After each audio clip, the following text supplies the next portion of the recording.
Hello. Hello? Oh, hello. Oh, you're there. I'm there. Can you hear me okay? Yeah, I can hear you fine. Can you hear me? Perfect. I can indeed. Brilliant. Look at that. I'm right behind your shoulder. I know. I had to in move the depth. screen. I like Originally, when I set it up, I was sitting in front of you. I thought that was a bit rude, so I just swivel it around a bit. looking over your shoulder. That's it. Very good. How are you doing? Yeah, fine. Doing all right. Living the Yeah, dream. absolutely. Something like that. Um, Been a yeah. long 18 months of no rock and roll, so Well, finally getting back to normal. Yeah, not all the 18 months, of course, though, because you did your live streams, which were quite, well, they were a little inkling of reality. Not the same as rock and roll, though, is it? Yeah, setting up in your lounge room. I turned my whole lounge room into like a concert. I had Christmas lights out to give it some vibe, and I put the gig banner. But my wall in my lounge room was exactly the same length as our gig banner. So I'm like, perfect. I'll just set that up. Block out the sun in our lounge room for a few months, so I could just feel like I was on tour for a while. Yeah. Just employ a few folk to come in and throw beer at you and stuff, and it would have been just like the real thing, to be honest. Just go sleep in the van on a weekend. Yeah, in the garden. Yeah, why not? Yeah. Well, I don't know where to start because there's like so much going on in the world of Massive at the moment, is there not? It seems to be lots of stuff. Yeah. Well, I guess we the try new never single. to stop. Yeah, well, that's probably the best thing. Mm-hmm. Well, the new single, it kind of gave us a kick up the arse because we've been sitting on new songs for ages, and New Wave of Classic Rock came to us and said, "Do you want to be on our new album?" And we said, "Yeah, absolutely." Mm-hmm. But due to all our songs have been on labels, so we'd either have to go back to one of our old labels and beg them for a song, or just go record a new song. So we went, you know what, we'll just, we've got all these songs ready to go into a studio and record, but because of COVID and the pandemic, none of us lived near each other. So we just put it on the back burner and said, when COVID's over, we'll record an album. But then we went, nah, let's do it now. Let's, hire 3 different studios in 3 different cities and record like we've never recorded before. I haven't seen the rest of the band since the last tour in 2019, and we've recorded a song in that time. So it's a whole different concept now. It's weird.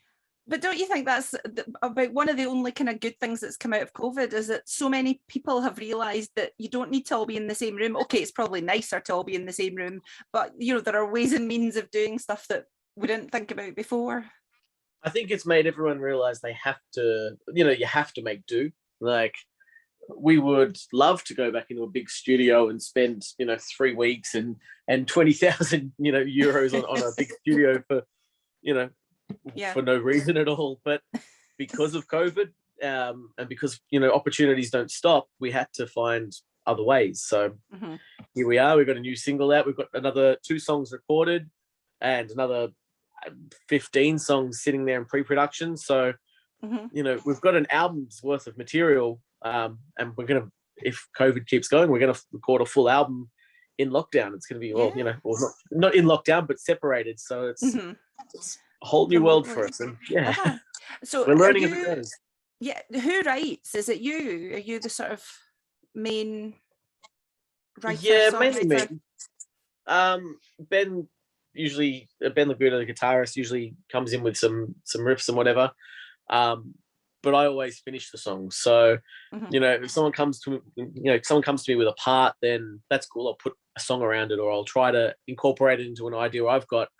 But once we've got all the ideas, I'm the one who kind of structures it all and, puts the lyrics down. So I'm the one who kind of gets that final say on, this is a song or this is not. But it's still a bit of a democracy when it comes to songwriting. But I think you need that one person to rubber stamp everything at the end, and that's it's me. Yeah, that's good. Cool. So the new wave of classic rock thing, some amazing artists on there. To be fair, I hadn't really paid a lot of attention. Sorry, that's bad researching. I obviously knew your single, but when I looked last night, I was like, there's some really good people like Hot Damn and Empire and Massive Wagons, obviously. very talented bunch. So is the point of it just purely just to showcase all these amazing new bands? Yeah, I mean, the new wave of classic rock has sort of grown into like a movement, really. It started out as a bunch of music fans with a Facebook group, and now it's this thing that actually influences the music industry. Classic Rock Magazine and Rambling Man Fair and all these major corporations have sort of taken on that new wave of classic rock moniker and turned it into something it never actually intended to be. So the compilation disc was sort of like a way of stamping the arrival of new wave of classic rock. There's 20 something thousand members on that group, but there's tens of thousands of more people that know those 5 letters because of seeing the t-shirts and reading it in the magazines and now seeing the CD in HMVs. So the whole idea was to kind of make it official. This is on par to what the new wave of British heavy metal was. New wave of classic rock is that kind of movement that takes a whole generation of bands and lifts them up together. So that compilation disc, it far out succeeded everyone's expectations. It got to number 10 in the compilations charts in the the national charts. So up against the heavyweights like Sony and Atlantic and Warner Brothers and all of that, and it was beating them. So not bad for a bunch of music fans with no budget or funding behind them. So it was good. I think the thing as well, though, there's a kind of level that I guess like a lot of these bands are at, in that they are perfect for sort of post-pandemic gigs, because you're not maybe trying to fill Wembley Stadium, and you're not, you don't want like the hugest venues. You want something nice and reasonably sized and intimate for the fans to really get into it. And I guess that's kind of what I guess we're going to be doing for a while. I don't think there'll be too much in the way of huge stadiums. Not that anybody wants to go. well, the touring, the megastar touring acts are going to be struggling for a while, I think. And I think the local scene will come back slowly. So the club scene is probably going to be the one that benefits the most first. Sports will obviously benefit first, and then music will benefit after sports, of course. But like those club gigs that that we're still playing, and a lot of those bands on that compilation are still playing those club gigs. People are dying to go back to gigs, and the ones that they've gone to so far, bands that were pulling 30 people before the pandemic are now filling 150, 200 cap rooms because people just want live music. So it's a horrible time to be alive, when people are dying and there's a pandemic and people are losing money. But out of like adversity, like, creativity comes about, and hopefully at the end of all of this, everyone's just going to be thriving for music. So yeah, well, I think the thing is, everybody does desperately want to get back to it, but it also kind of puts me in a kind of notion of, I'm not going to like hum and haw now over should I get that ticket or should I not get that ticket, because you realize how much you've missed it. So at least that'd be a good justification to spend all of my money now on gig tickets rather than just the majority of it. But I play like solo gigs when I'm not like on tour, just little acoustic gigs just for fun, a little bit extra money, whatever. Yeah. And before the pandemic, I hated them. Like, I'm sitting there going, what am I doing? And then once, lockdown ended over here, like, I was like, I can't wait to go sit in an Irish pub and get people asking me to play Wonderwall. I can't wait. It was awesome. Oh, surely can't be that bad that you need to play Wonderwall. Come on. A man has standards. I don't want to, but if the crowd's chanting for it, maybe I'll. Oh God, don't start me. So I suppose on the same sort of tangent, obviously you've got this new thing, Amped, coming up. So tell us a wee bit about that. Well, I mean, I'm just the host. There's a lot of behind the scenes stuff that I don't really understand or know about that, but it's going to be a new music show where it's going to be hosted at the Waterloo in Blackpool. And there's a full camera crew. There's a whole bunch of cool stuff that's in the works. And it's showcasing new music, and it's also getting a view behind the scenes of, what music is like, something you don't actually see when you're a punter walking into a pub is, the back of the venue and what the bands are like off the stage. It's not going to be interviews. It's going to be more casual chats with, musicians and seeing, what life is like. So yeah, it's just promoting music. It's another way to do it, really. And Anne Estelle, who's the brains behind it, is getting everything. It's it's a full production now. There's so much going on, and I'm just, as I said, I'm just the host. So I get the news last, but it'll be good when it happens. It'll be absolutely awesome. So you haven't filmed anything yet, have you? Is it still? It's no. The first episode gets filmed in November. So yeah. Just so in time for the illuminations, you'll be able to enjoy that as you. Yeah, it's yeah. Well, have you been to Blackpool before? I assume you've played there. Yeah, we've played there once before. I'm actually playing there on our tour in October, so it's going to become like a little second home for me. Blackpool, it's nice place to visit.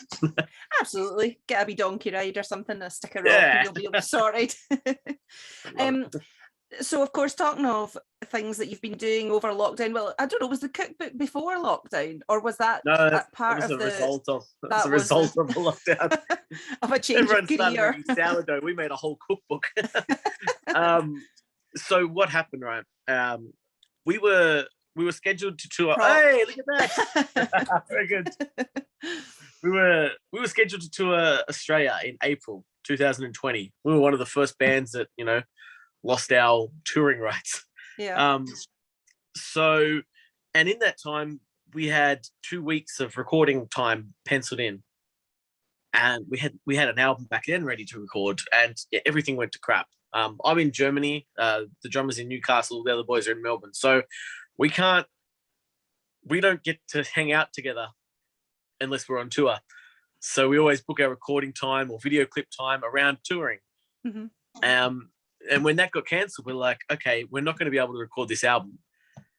What are we going to do? We can't not do anything for a year. We were planning to release it at the end of 2020. So we wrote a cookbook instead. And, we wanted to release something at Christmas time. And by that stage, we'd cancelled 2 tours. And we're like, this sucks. We're going to be back on tour. But here's the thing. We made all these pre-orders. We had like 1,000 pre-orders. We're like, this is awesome. We got all those books out. We're like, we're going to be on tour in 2 months' time. Let's get another 1,000 books. And of course, that was the end of 2020. We weren't on tour in January, February. So I've got like 800 books laying around my house, still unsold. The pre-orders were great, and then like the first week sales were good, and then like CDs, as after a few months, everything drops off. So there's books everywhere in my house. You can't walk anywhere without seeing like a box somewhere with books in it. So fingers crossed, we sell them all on tour in October, November. Oh, totally. Yeah. Well, you're much more likely to sell them in the flesh because people will be drunk and they'll part with their cash much easier and just exactly. And how many bands have a cookbook out? Well, absolutely. Although of course CJ Wildheart has a sort of cooking fetish as well. So yeah. And I have to say I've got a complaint about the book. If I can just say, see the amount of times I try and pick that plectrum off the front because I think it's lying on the book, and I'm like, oh, it's on the book. I know that. I know the feeling. So talking of touring, but more virtual touring, what is on your dream rider when you go on tour? What kind of delights do you have? Well, what kind of delights do we have? We're not very much because we're kind of not very fussy. We just say beers, waters, and if we can get a hot meal, then we're laughing. Here's the thing. I've seen a lot of riders because, I also book bands, and people go well over their limits of what they should be asking for. And I never, ever want to be that band. I never want to say we need 3 different dinners because in case one of us doesn't like that dinner, you have to cook us 3 different dinners. I don't want to be that band. So my dream rider is a very nicely cooked home meal, as many beers as we want, and a nice comfy bed to sleep in. That's my rider that's, it doesn't matter if we're playing clubs or stadiums. I don't think my rider's ever going to change from that. Who knows? Maybe if I'm playing stadiums, I might be asking for, bowls of M&Ms without green ones or anything. Yeah, Never diva qualities can come on then. Yeah. So are you still doing a fair bit of cooking? What am I doing? Are you Sorry? doing a fair bit of cooking still yourself now that you're sort of, You or know, is that cookbook novelty's kind of worn off? ruined my love for cooking. You know, like as we were finishing it, like we set ourselves a deadline and then we couldn't like settle. So we had like 70 dishes and then we're like, oh, I think we can do this one better. And on the last few, maybe last 4 or 5 days, I was cooking, you know, ramen noodles for breakfast and then a steak for lunch and then a curry for dinner so I could get the pictures. And I'm like, I don't even feel like food anymore. Yeah. I'm going to Pizza Hut after this and just ordering a pizza. So yeah, you know, I'm the cook in my house, but Yeah. I try not to over exaggerate myself anymore. That cook, you know, ruined it for me a little bit. So do you think you'll be upset when Mary Berry steps on your toes and releases some sort of like, you know, rock and roll album? Because, you know, I mean, why not? If you're releasing a cookbook, she's perfectly... Do you know who Mary Berry is? I've just realised that maybe that's a British reference and you have no clue who I'm... I have no idea, actually. I was thinking through my head, I'm like... Who are you talking about? She's the wee white-haired woman that does the Bake Off and various cooking programmes. She's a bit of a kind of British institution of cooking. Yeah. But she's unlikely to have a metal rock album. I give you that, yeah. Oh, no. Game on. Yeah.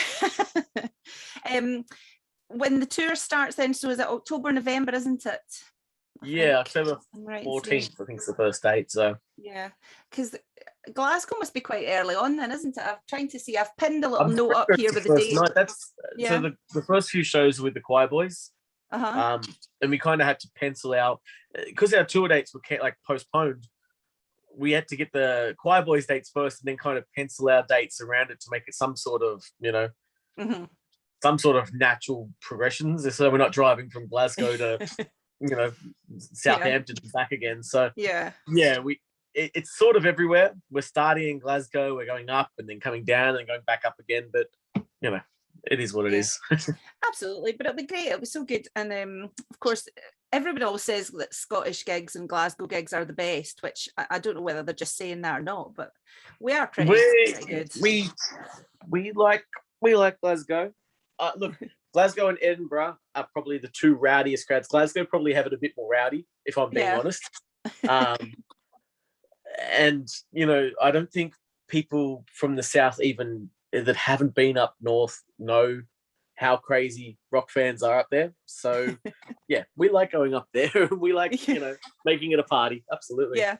And have you ever partaken in the Buckfast up here? Because of course that's a bit of a it's a bit of a Scottish tradition in the kind of, I don't want to say jakey community because that's a bit judgmental, but you know, it seems popular. I'm not that keen, I have to say, but no, I'm not planning to do that. No. Well, I was thinking as well, there's so many sort of rock bands and things coming out with like beer and things like, so, you know, their own. Would you be interested in having a massive beer? Yeah, look, we looked into it actually. And there was two distributors that came back to us. One was more interested than the other. But unless we're going to sell, you know, 1,000 crates of it, it's probably not going to be worthwhile. Like we can do a small run, absolutely. But we're kind of at the point now where we can't really spend much more money unless we get going back on tour. So absolutely, you know, we're a beer drinking rock and roll band. So when the time comes, then I'm sure there'll be a massive brew out there. But yeah, we have to make sure we don't go bankrupt before then. Yeah. Bringing in some money would be quite handy. Before we start purchasing, call the old fashioned before we, you know, fill up the house with crates of beer. So so just a wee bit about your background, because obviously you're Australian, but when did you go to Germany and why Germany? So in 2016 we were on Earache Records, and they had a plan for us to move to Germany or move to Europe for a year, and we'll just keep booking shows and live on the road. We're like, yeah, absolutely, let's do it. And long story short, it was an absolute disaster. Like everything went wrong. Our 2016 tour was almost the end of Massive. Gosh. No, just because it was horribly. We underestimated how difficult it would be. And we're musicians. We're not smart enough to relocate our lives on a whim, without any idea of where our work is going to be. So, yeah, we didn't prepare well. And then we had an agent, and it wasn't the agent's fault, really. It was maybe our management's fault at the time, kind of oversold us. So we were playing venues that were too big for us. Especially in Europe, they were putting us in theatres, and we were selling 100, 150 tickets, but in a theatre, that looks disgraceful, So plenty of socially distanced gigs there. Yeah, then. So a lot of the shows were getting cancelled. So we were flying into Berlin for our first show. Like, we just packed up, we sold our cars, moved out of our homes, and flew to Berlin. And the first 11 shows got cancelled before we landed. Oh, so after we left, before we landed, so we had 2 weeks of being completely homeless. We started in Berlin, we went to Hamburg, we went to Cologne, we just become, tourists, really. Yeah. With no money and nowhere to be. So yeah, we started the tour bankrupt, and then, we moved our way. We ended up buying a van, and we went to the UK for our shows. The van lasted 2 gigs. And it blew up. Literally, the engine just died after 2 gigs. So we got by for the next 11 gigs. So we had to roll start the van every day, and we had to fill it up with oil every day and fill it up with water every 50 kilometers, just so it would go. And then we had 11 shows in a row in the UK, and then we had a day off and had to spend all the money we just made fixing the van that we just bought. And then we'd made no money, and the management were upset that the booking agent dropped us, management dropped us, the label dropped us. So we packed up all our life, and after 29 days, we were all alone with no money in the UK. So after 60 days, we ran out of money and came back to Australia. And then when I came back to Europe, I had stuff here. Met a girl and stayed here for a while. Now I'm married and with a kid. Mm-hmm. But our whole plan was to live here, so we had a base. So I came back here to hold that base so we could still have a career in Europe. Mm-hmm. So yeah, I came here out of necessity in the end, and then now I'm settled down with a family. So and a dog. And God. Oh really? Sorry. Is that a bad topic? I've aged 20 years this last month or two. The dog's insane. Is it worse than the child? Yeah, I didn't know. I've never had a puppy before. I didn't know dogs were so mental. and you got to take it out every hour, and if you leave it alone for 8 seconds, it'll rip down the walls. It's I'm not used to. It's harder than being on tour. I can live off 2 hours sleep on tour, no worries. But in my own home, I just want to relax. Leave me alone. Jesus. Yeah. Well, if you need something to chew on, you've got a few books you could give it just to. Yeah, well, he touched the books. He's only eating my shoes instead. Oh dear. So yeah, the thing about influences, obviously, I could probably hazard a few guesses, but did you grow up wanting to make this kind of music from a young age? Yeah, probably not. Look, my first rock and roll album was Appetite for Destruction. I traded it for one of those Hit Machine records, the pop compilation albums. And my mate wanted it because it had some trance song on it. And I'm like, yeah, well, I'll have this one. Didn't even know what it was. It was Appetite for Destruction. And that was my introduction to rock and roll. And, kind of went down the rabbit hole from there. But, I mean, when I was in high school, I was more into punk rock. I was a punk rock kid, but just joined the bands that wanted me, and the first serious gigging band was a rock and roll band who wanted to be AC/DC. So I kind of learnt to look like this and sing like I do because that band wanted me to, and then I never changed. It stuck. Just kept going down that road. So here I am, 15 years later. I was reading obviously your debacle with your new guitar that you bought with your string problem. Stupid. Did you ever get satisfaction on that, or Well, I bought a guitar and it was an obvious fault with it. And the thing with Germans is they're very stubborn. And if they don't think they're wrong, you're wrong. Mm-hmm. So I took it back to the shop and he goes, no, impossible. There's nothing wrong with this. And I'm like, mate, he goes, you're playing wrong. And I'm like, I'm not playing wrong. I play for a living. I've played 10,000 gigs and I own a dozen guitars and this is the only one that breaks and it's brand new. No, impossible. Like, so I told him what was wrong with it. I could have fixed it, but I wanted new strings because I just spent $30 on strings and broke them all. So I wanted free strings. So yeah. And what do you know? He did exactly what I said was wrong with it. He fixed it and now it's fine. Jeez. Amazing, right? Yeah. It's as if you knew all the way along. Okay. I don't know. Yeah. I thought I'd lost you, but you're still there. So how many guitars have you got, did you say? In Germany, I've got 1. I've got 5 here. I've got another 7 back in Australia. So which are your favourites? What kind of cool guitars have you got? Don't tell me the technical bits. Just tell me what colour they are and how pretty they are. So I've got a red one and a white one that I use all the time. No, look, I'm not a collector. Like my guitars are my tools. So when I've got a guitar, I use it, and when it's too worn and had it, I just buy another one. Mm-hmm. So I'm a Gibson SG guy. I've had 5 Gibson SGs through my life, and just when one gets too worn, I just buy another Gibson SG. So I don't have a cool collection to talk about. I just have new guitars and old guitars. So there's nothing. The guitar that I just bought, the acoustic. I was going to the music shop because my old acoustic had it, and I walked into the music shop and nearly bought the exact same guitar I had, but in the end I bought a different one. But I nearly bought the exact same model that I already had. That's how little I care about guitars.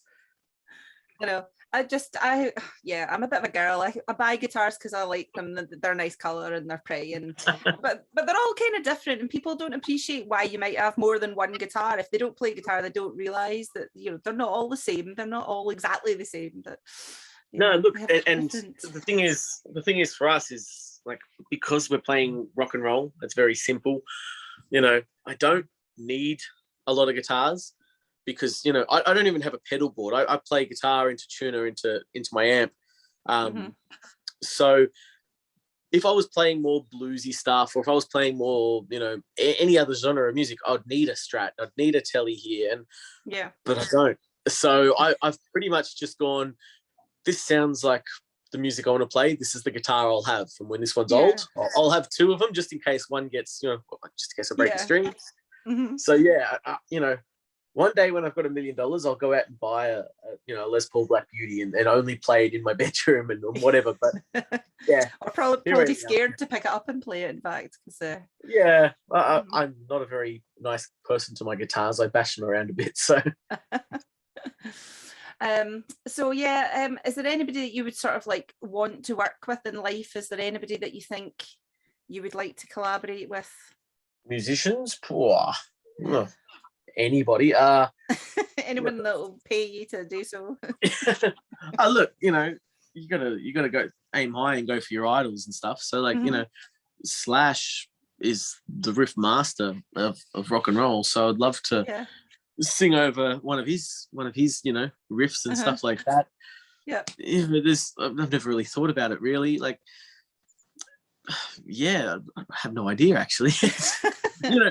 You can pretty much list off any of our rock and roll idols, from everything from Aerosmith to Motorhead to Gunners, AC/DC, Thin Lizzy, even like all of those sorts of classic rock bands that have formed our music.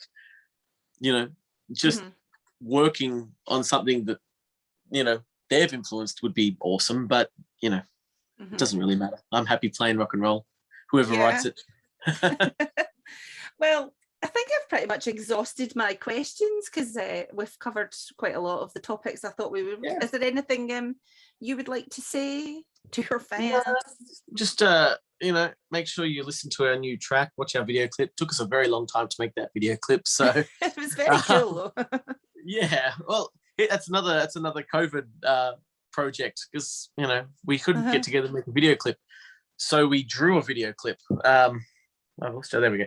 So yeah, we hand drew a video clip and then stop motion made a video clip out of it. It took months. Everything in that video clip we drew ourselves. So, and then animated it in Premiere Pro. But yeah, so if you haven't watched it, anyone watching this, please go watch it for our sanity, to justify all that time we spent making it. And yeah, looking forward to getting back on the road. Fun. Yeah, absolutely. Well, I haven't bought my ticket yet, but I will sort that out, and hopefully get to see you guys in Glasgow. And I hope your tour goes ahead swimmingly. Yeah, yes. I'm sure it will. You'll be we've got all the paperwork in now, so hopefully we can get all that back, and you know, we're all vaxxed up now, so full steam ahead. That's it. No stopping us now. That's it. Okay. Well, thank you so much, Brad. Thank you very much. Nice to speak to you. Yeah, I'll see you on the road. Take care. Bye. See you later. Bye. I never know how to cut this off.